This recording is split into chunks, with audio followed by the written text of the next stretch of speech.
And then the rest, kalau jadi apa-apa, dia sebagai suami dia akan tanggung lah. So saya kena bagi hormat tu pada dia lah.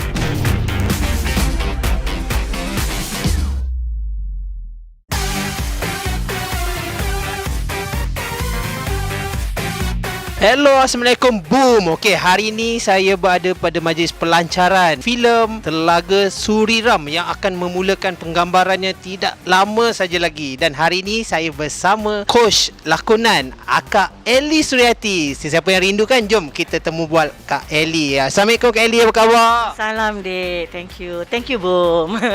Okey Kak, kalau sebelum ni, ialah orang kata umum pun dah tahu yang Akak kalau sebut pasal vaksin, memang ada Akak punya statement pasal tidak ambil vaksin. So baru-baru ni difahamkan Akak dah ambil vaksin. So maybe boleh Akak ceritakan pasal tu sikit? Ya, saya dah ambil vaksin. Abang Azri, suami saya, dah bagi saya tempoh untuk menyuarakan pendapat saya. Dan dia sangat menghormati yang saya ada opinion saya. Dan of course dengan research yang saya lakukan dari segi medical background, dari segi pakar-pakar virologist all over the world. Jadi dia bagi saya ada pendapat. So bila yang pertama, bila yang kedua Kak? Dan bagaimana pula untuk yang ketiga?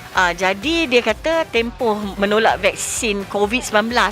Saya bukan anti vaksin, tapi saya persoalkan keperluan ambil vaksin sahaja, COVID saja, sebab dia dibuat dalam masa 6 ke 8 bulan. Itu je. Jadi terlampau singkat. Jadi saya voice outkan itu. Dan Abang Azri dia dah bagi saya peluang untuk menyuarakan, dan dia kata okay, dah almost 2 years. So dia kata sekarang saya sebagai suami, saya nak you ambil. You dah fight, you dah suarakan, and then now saya minta you dengan children, anak-anak kita ambil. And then the rest, kalau jadi apa-apa, dia sebagai suami dia akan tanggung lah. So saya kena bagi hormat tu pada dia lah.